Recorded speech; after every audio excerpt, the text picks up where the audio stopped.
Thank you for joining everybody. Today we are sitting down with Corey Petty, the Chief Security Officer at Status and Status Network. Thank you so much for joining us, Corey. Hey, happy to be here. Could you tell the listeners a little bit about Status? So there's a few different, angles we can take here. Status as an application is a mobile interface to Web3. It aims to provide people the ability to transact, communicate, and browse the Web3 experience all on the mobile device, which is one of the first times you can do all three, or it is the first time you can do all three from a mobile. On a broader scale, the Status Network is a bunch of tools and infrastructure and applications that try to provide the same thing. So the application itself, what you see on your mobile, is kind of the culmination of a lot of disparate efforts in order to give people access to this kind of new thing we're calling Web3. Could you discuss a little bit about the products that you're offering? I know that you're already live. I have the messaging app on my phone. Could you tell people a little bit about this? Yeah, sure. So the application that you have on your phone, you can get it from the app stores, is a combination of three things. It's an end-to-end encrypted, secure and private chat application. So you can communicate ephemerally through or to the people you would like to communicate with, knowing that no one else can intercept and read those messages. It's completely private, and it's more so from the fact that it's a decentralized protocol. So the messages themselves are encrypted from end to end, meaning that only the people who send the message and the intended receivers can only read those messages. But also, we obfuscate the routing, so it's even more difficult to look at the traffic on the network and try and figure out who's sending what to whom or who's talking about what. And so we've taken a lot of efforts to make sure that we can provide quality security and privacy guarantees to those using the network. So that's like one aspect of what the application does, which allows people to communicate. Another one is a cryptocurrency wallet and key management system. And so you're able to, because the application doesn't require any type of onboarding personal information, you don't need your phone number, you don't need to sign up with your email, none of that stuff. You can just download the application, generate your keys on the application, and start messaging. So in order to do that, we need to provide some type of key management system that kind of allows you to keep track of these things, keep them safe, so on and so forth. And so part of that is a cryptocurrency wallet.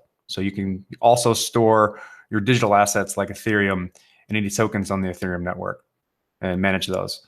And then the third part of that is the browser experience. So we provide a browser that allows you to interact with what's being called the decentralized applications, which also needs a wallet. And so you can do things like CryptoKitties or transact between different Ethereum tokens or interact with whatever decentralized application that's out there through the browser. And the application itself is a marriage of all three of these things. And it provides somewhat of like a decentralized WeChat experience where you can do a lot of things within the same context, depending on what your goal is. Based on some of the reports I see, that is essentially like the opposite of what WeChat is, decentralized and private. That is very much the goal. We think that the idea of the application is incredibly useful. People want to be able to do many things within the same context. So the application should be able to do multiple things. Because if you think about communication from a very general perspective, it should include money. And so when you add money to and value into relationships and communication, it really makes a very powerful tool for building communities and growth and allowing people to kind of operate on the internet the way they would in normal life. But when you see kind of more centralized and surveilled applications of this, like WeChat, it takes a lot of the power and value from the end user. And so our goal is to provide the same experience while also preserving the privacy and security of the individual. Like, we believe those are like basic human rights, and they should be built into the foundation of what the application does. So anything that we do, we try and make sure that we don't control power. Like, if there's power in it, we want to make sure that that's in the hands of the users who are using the application and the network, and not on us to then decide whether or not we're going to use it appropriately. Could you discuss the onboarding process for the messaging app in particular? Because I think it is a bit different than the onboarding process that people are usually used to with other messaging apps.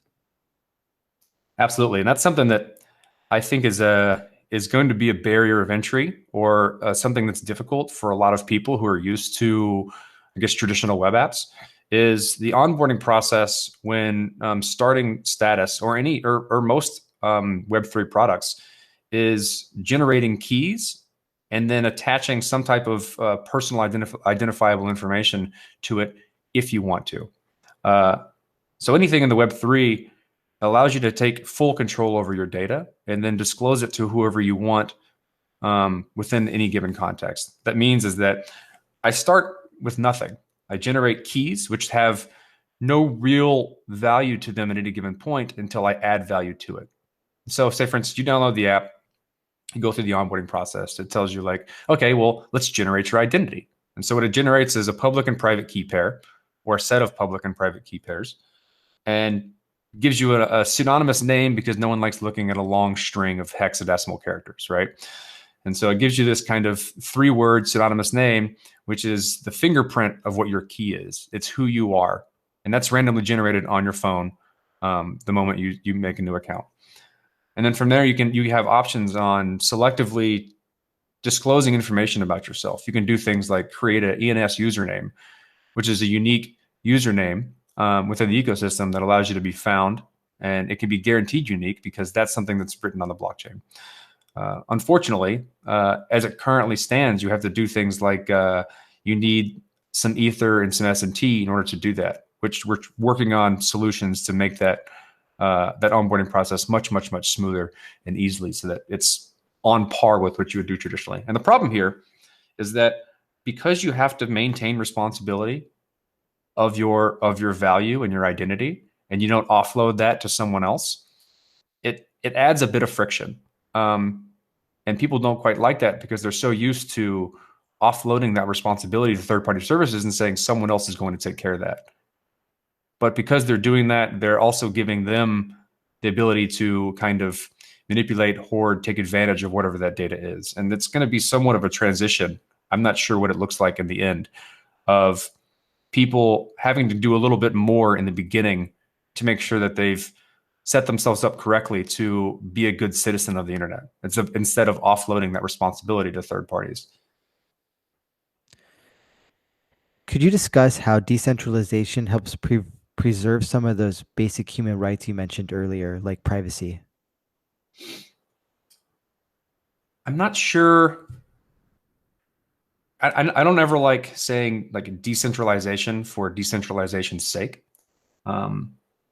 Like decentralization is only useful with respect to something. And usually what we're doing or trying to do within the blockchain decentralization peer-to-peer ecosystem is find out where power is concentrated and try and distribute that across multiple parties, such that any individual or group of individuals don't have overwhelming power across the rest of the ecosystem.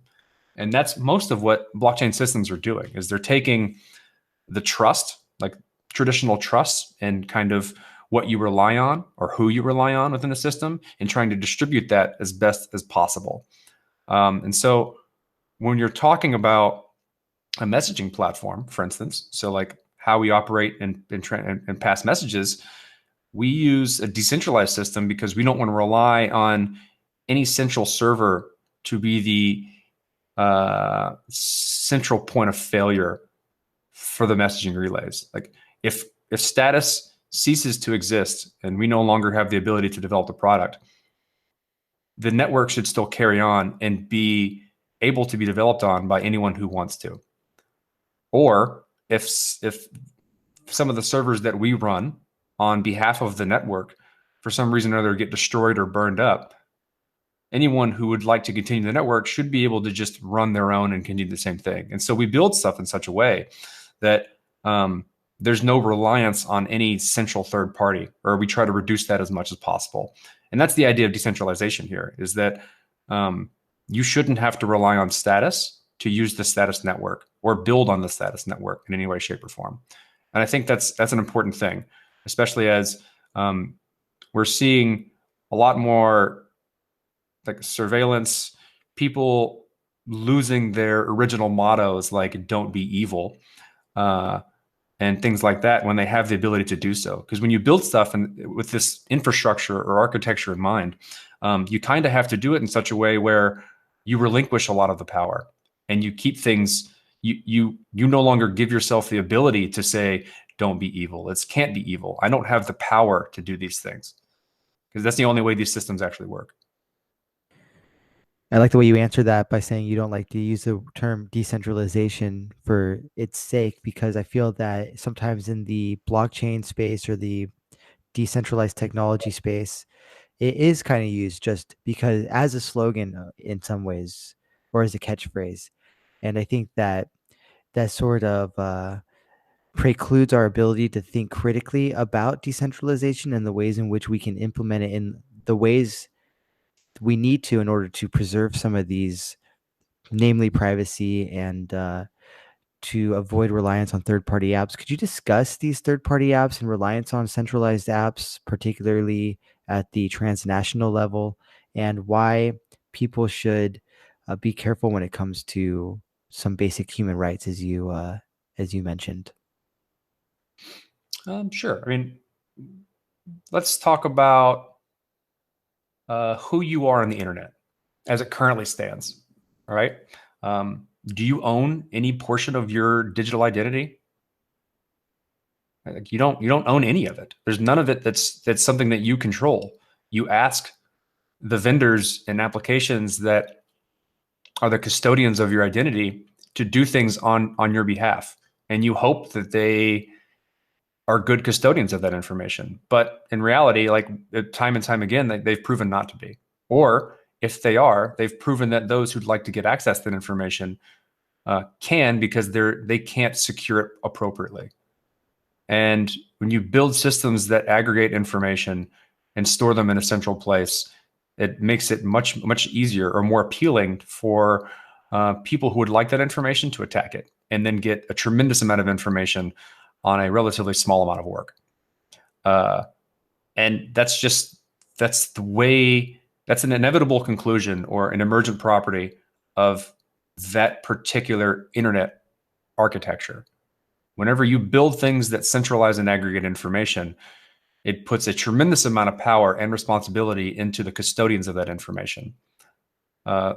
And the concept of building things in a more distributed, decentralized manner is trying to move away from that. Not only the ability of people to manipulate and take advantage of that information, but also to mitigate security implications of when that information gets compromised and the amount of damage that can be done when a specific part of it gets compromised. And you see that time and time again in a myriad of ways, whether that be Equifax leaks, any types of hacks being done, even within the blockchain industry, like centralized exchanges being hacked and people losing a lot of money. That's only happening not because something wrong with blockchain, but because people are building centralized infrastructure on top of blockchain and aggregating a bunch of information on behalf of its users. And it's not just value; it's information and um, like personally valuable information about its users, like the Equifax hack or similar type things. When it comes to communication and messaging apps in particular, journalists like to use alternatives to the WhatsApps of the world and the WeChat, I'm sure, in Asia, in China, preferring instead to use Signal, for instance, because it preserves their privacy and they're able to communicate in a more private manner. So I'm curious, could you discuss a little bit about the need for like the status messaging app and who might benefit the most from it? So for instance, when we think about Tor browser or Signal, even in many cases, it's whistleblowers who are using this stuff, maybe people who are living in countries without a free internet, if they're able to access these apps at all. and then also journalists, for instance. Could you kind of discuss maybe if you have one, the target audience for the status messaging app? There's a few target audiences, and you nailed one of them right on the head, and that is people who need access to a messaging platform that they have very strong guarantees and confidence in the fact that they're not being surveilled in any way, shape, or form. That gives them the freedom to say what they need to say without potentially being, I guess, having ill effects based on them saying it. And that's usually for kind of underserved people across the country, or people in more tyrannical regimes where the very act of journalists saying something puts their life in danger. We want people to have access to these types of things. And we fully respect a lot of the current applications that are trying this. Like part of our messaging protocol is using the Signal protocol. We've just further decentralized it because we don't have central servers. And so we have heavy respect for the companies that are attempting to do this too. We're just trying to make it even more accessible and extend the lack of information required to get started. If you take Signal, for example, you still need your phone number. You still need a phone number, which ties a tremendous amount of personal information about yourself in the very act of using the application. We don't want that as a requirement for being able to say something to those you need to say it to. We want to be able to allow someone to add that information if they want to, and selectively disclose it to the people they're talking to for maybe as like an attestation or proof of who they are. But it shouldn't be a fundamental requirement. And we've seen throughout, like the past 10 years has been really rough, I think, as people started to realize that all of these free products they've gotten used to using for convenience sake, or allowing them to communicate with loved ones or share their pictures or chat, have ended with them being the product in a lot of the ways. And we don't like that, right? And I think people are starting to wisen up and realize that they don't like that either, and they need different solutions to opt out. And we're going to be one of those solutions. We are one of those solutions for people to opt out of being the product of a company, as opposed to having something that enhances their lives without compromising what we believe to be like fundamental human rights. Could you discuss building on top of the Signal protocol?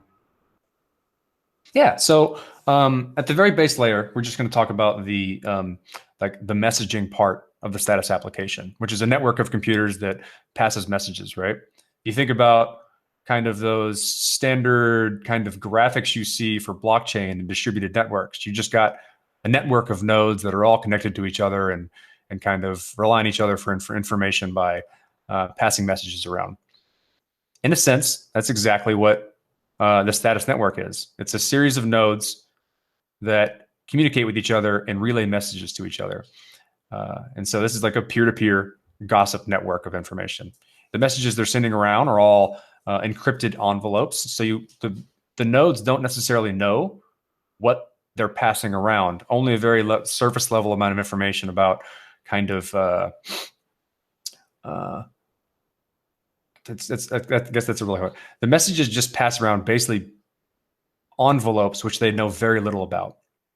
And then what we built on top of that is the ability to any user to craft these messages and send them across the network, and they get broadcast out. So everyone actually gets them. They just get a bunch of encrypted pieces of information.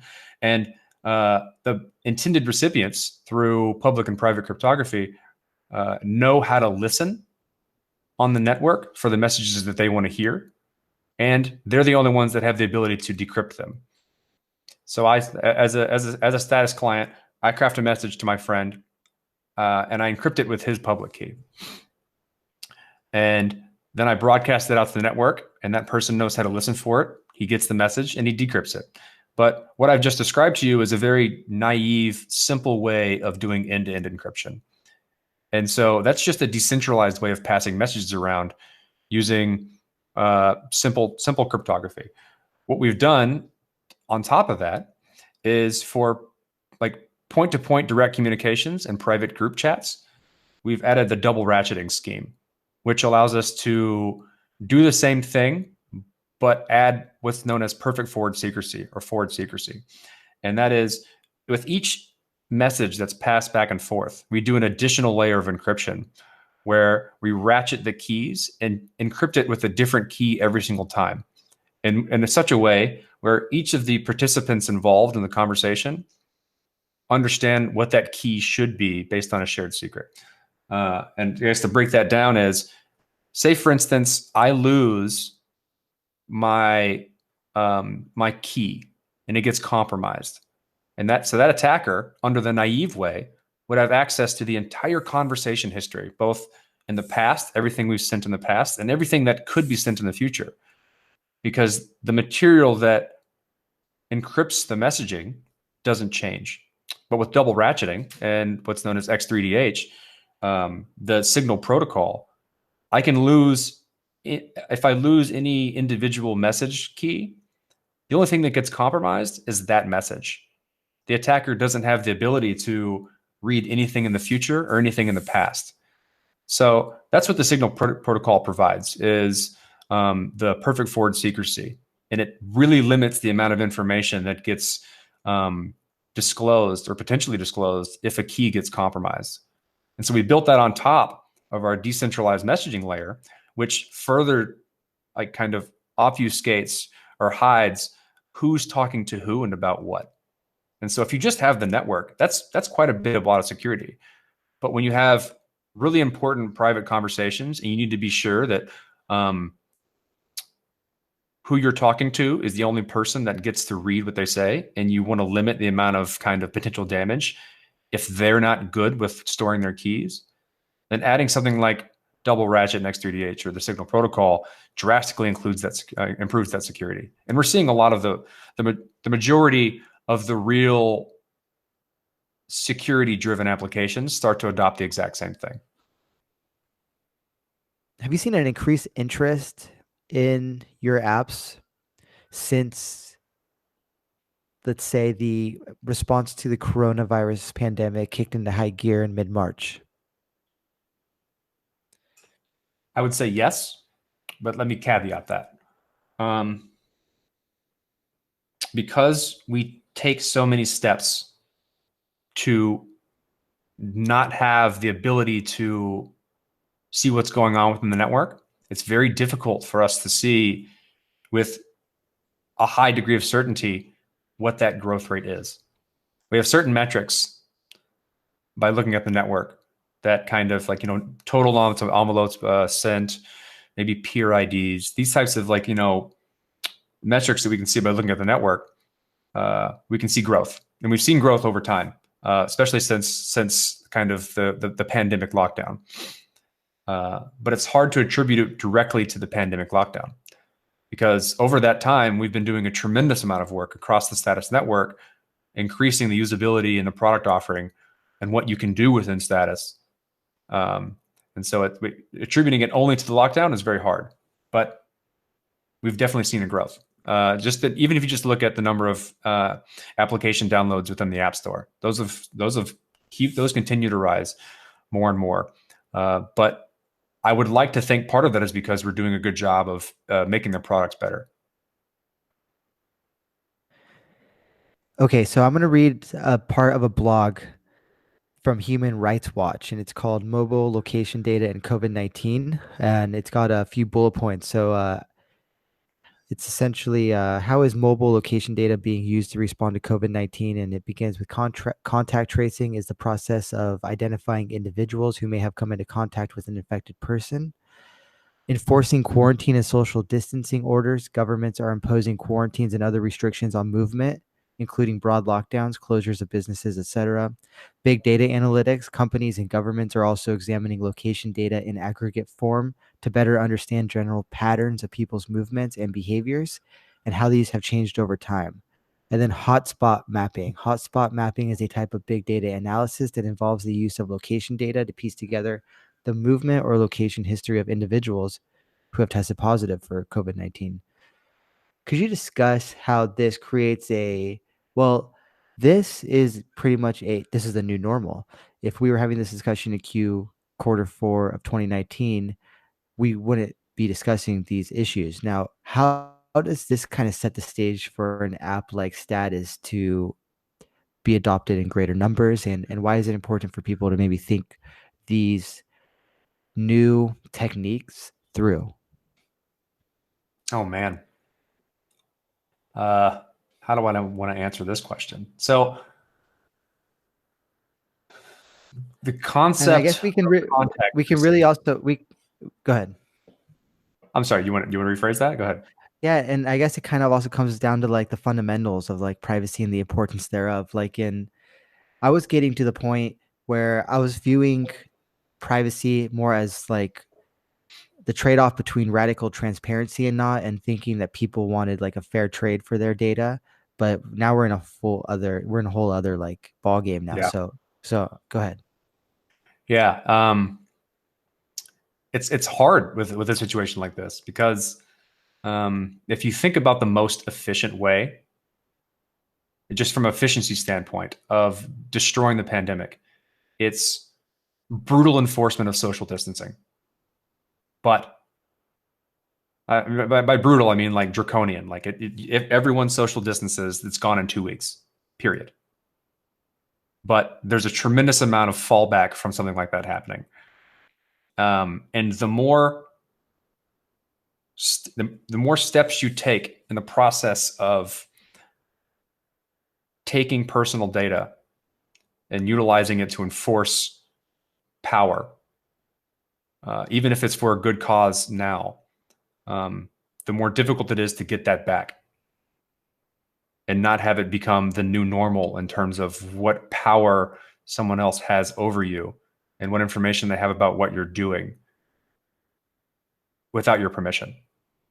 Contact tracing is one of those things. And we're not even going to get into the inefficiencies of Bluetooth and how well they don't work with respect to contact tracing. We're just going to talk about what information people have in order to make decisions about trying to mitigate this pandemic and what happens if they don't give them back. That's what I like to try and get people. The idea here is that like that's I would say the majority of what people are complaining about when we look at the steps governments are taking in order to try and mitigate this pandemic. And it's a very hard situation because in one way we want to get rid of it as fast as possible. And the most efficient way is to be able to enforce situations like this and have the data to make really good decisions about contact tracing without human effort. If we can automate contact tracing really well, that's going to be a very powerful tool of figuring out who needs the quarantine or potential exposure risk based on who you've been in contact over time. But at the same time, when doing these things, you have to be very cognizant of the power you're giving up and what it means if it's not given back. Status is never going to take any of those powers. Like it has to be a selective disclosure and right to bring it, like to remove that access over time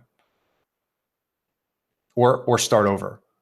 Because like I don't want to be traced about where I am, where I've gone, who I've been in contact with from my phone automatically without my consent. And that's what we're leading to. I don't know. I don't have the answer of like how to handle a pandemic better. But I just want people to be aware of the potential power they're giving up and historical precedents of power creep and its reluctance to be given back after the issue at hand is finished. Yeah, it's such a complicated situation, and I've really kind of split it up into two camps. There's the health crisis, which is a difficult question in and of itself, but then there's the historical question and the political questions, and one is not more important than the other. And I think we really need to understand this better, that one is not more important than the other, that they both pose great risks. And that's not to downplay the health crisis by any means, but that's certainly where we've put all of our attention and focus. And perhaps balancing these two better would be is fundamental actually to all of our futures. But I'm curious, so then when it comes to some of these centralized apps, I'll just say that like when you have a signal, for instance, if they do have this data, then it becomes a centralized point of failure, and any sort of authorities can put pressure on Signal regardless, or perhaps not Signal, but any centralized app, because Signal is not centralized, it's like an open source community, but any centralized app that has data can be pressured into handing over this data to, um, well, I guess a government. A good example of that is like Shapeshift. Shapeshift, in order to operate, had to begin taking data from its customers. And one of the main grievances that Eric Voorhees has with that is that now he becomes this point of failure where he could be hacked or he could be forced to hand over the data of his customers. And that is, I guess, fundamentally like the issue with a centralized app, which is a problem that decentralized technologies, when implemented soundly, can solve or get around. Do you have any comments on that? Yeah, and that's you get around those things, or you doing like you said earlier.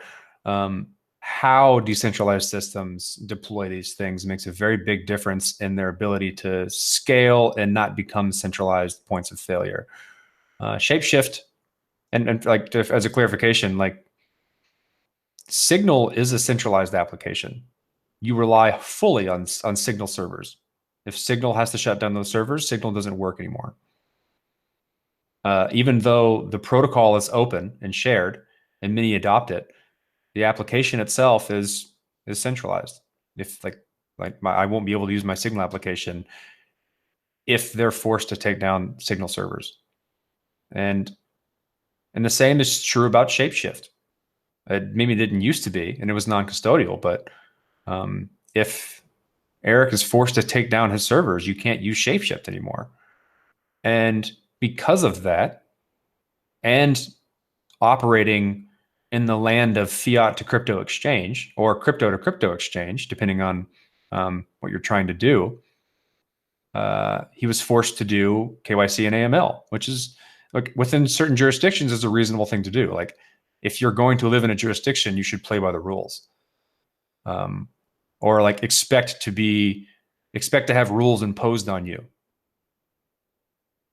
because you've kind of signed that right, or you're kind of thrown into that right by being a part of that jurisdiction. You don't quite have the opportunity to opt out of geographical locations as it currently stands.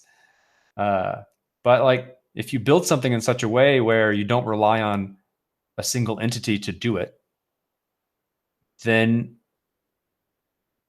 who does the kind of jurisdiction authority go after? So you can build a network of crypto to fiat on and off ramping in such a way that anyone can deploy it. There can be multiple instances of it. It's just, and they all operate the exact same way. And so any type of authority can go after one and take it down, but the other ones are still around, and it's like anyone can pop up at any time. That's kind of what we're trying to do with the Teller network, which is one of our kind of product development, is a crypto to fiat on ramp that's just a series of smart contracts. We'll build and develop them. We'll audit them and make sure they work. We'll build the confidence around the fact that they work as they should and not any other way. But we won't deploy them. We'll just make them free and open to anyone who would like to. And that allows people to kind of make competing platforms that do the exact same thing.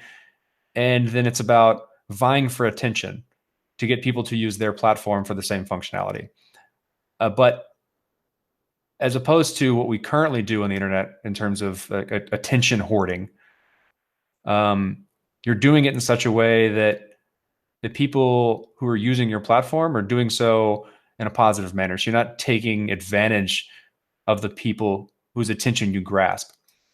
You're just building communities that facilitate people to have better relationships amongst each other. And provide a service that they need in any individual jurisdiction, that's a lot more autonomous and governed by the people who use it, and not somebody like Status, where we don't want that power. We don't want to tell people or any individual community they need to operate a certain way. They should be able to do that themselves. The status token. I'm really curious to get into this a little bit before we wrap up here. Could you kind of discuss the status token and what's unique about it and how it makes, well, a better question might be how it makes status unique compared to other apps in the same genres. Absolutely. So everything that we're building, I've mentioned a few things: status application, key card, teller. There's a myriad of other things we're doing within the status network, which all has a unifying goal of providing an interface, tools, and infrastructure to Web3. Now, each of these things that I've mentioned is completely open source and free for anyone to use for their own liking within their own ecosystem. Someone can take the key card, which is an open source hard wallet implementation on a Java card, which is like what you normally use for debit and credit cards, and allows it to be a hard wallet for anything that you're using. Someone can take that, implement it into their own application, and automatically have cheap and secure hard wallets within their application for two-factor authentication, or just keeping their keys off their phone or desktop, etc. But when you combine it with the status ecosystem, it's all combined by S&T, right? We tried all of these things that we're building are useful in their own right. But when you put them all together, you have a synergistic effect. I don't like that word that's marketed too much, but it's true that when you put them all together, the sum of the parts is greater than the sum of the individual parts. What you build is better than the components. And what links them all together is the status token, because the status token is a proxy for utility within the network, right? And so if one thing becomes useful and people start using the token to access it, manage it, unlock features within it, what that does is it rises the tide across the board of everywhere else you can use S&T within the ecosystem. And it's kind of like the goal here. It's the universal language within status. It's a community effort. And when you have a digital scarcity associated with that community, then you can take value and utility from one part of the ecosystem and translate it into another part of the ecosystem automatically, as opposed to breaking it up. And so then the status network token is an attempt to unify utility and value within a broader ecosystem, all under one kind of goal. And that is like providing communication, which includes value transactions, in a very open and equitable way, where communities are allowed to build themselves, operate themselves, manage themselves, and they have the right tools to do that. And the status network token kind of is the glue for all of these things. And at least that's how we look at it, and that's how we try to use it, is that build something that's useful in its own right. Then when applied to the status network, adds a tremendous amount of value to everyone in the ecosystem. That's all glued together by the token itself. In closing, is there anything else that we haven't dived into that you want to discuss, where people can find you and even beyond that? I mean, download the application. You can find me by downloading the application and starting a new chat, searching for Petty, Petty. I'm always open for questions, comments, concerns on how things work, how to get started, where to find your friends, etc. But like, there's a lot of things that are happening within the status network. We've talked to only about a few. I'd recommend people go to statusnetwork.com to learn about all of our endeavors and ask questions. We want people to help build on top of us. We're trying to make it in such a way where if you have an idea, you should be able to build it without asking anyone permission to do so. Yeah, there's so much to talk about. It's hard for me to really know what I want to highlight. So I'm curious, like, could you discuss, like, for the developers out there, like some of the things that they might be able to, or some of the things that Status Network anticipates might be built on top of this protocol? Uh, yeah. So for one, since we provide a window for you to view and use decentralized applications within Status, um, providing you can create a decentralized application yourself that does something unique with the Status token or any other token, and have it immediately accessible from everyone with a mobile application. Um, and we've created a developer framework called Embark and component modules called Subspace that try and make that a very easy process to help you pick all of different puzzle pieces that are available to you within the decentralized landscape, like IPFS or Swarm or Status or Whisper or Waku or Ethereum, et cetera, right? All these different things you can use as puzzle pieces to put together new decentralized applications. We've tried to make it very easy to do and not have to worry about the complicated stuff through the Embark framework. So that helps you build win applications where people can do something new. Hopefully, it's useful to the Status ecosystem and it grows us. But that's just like smart contract applications. If you have a new idea that you'd like to be like a part of the chat application, for instance, one of the things we're building on is called Tribute to Talk, where in order to contact someone, you need to pay a bounty to them, so people can monetize their kind of influence or create a filtering function on people contacting them without their permission. And that's just like it's a use for the token within the application that gives value to a set of people that need something that don't have it anywhere else. There's nowhere else you can do that in a chat application. But because we've combined all these things together, it's just something you can come up with and implement relatively easily. So if you have ideas like that, bring them to us. We'll help you do them. We'll help you figure out the ins and outs, the security implications, et cetera. And you can do it yourself. Thank you so much, Corey. We've sat down today with Corey Petty, the Chief Security Officer at Status, which you can find at statusnetwork.com. And thank you, everybody, for listening. Thanks for joining us, Corey. Thank you.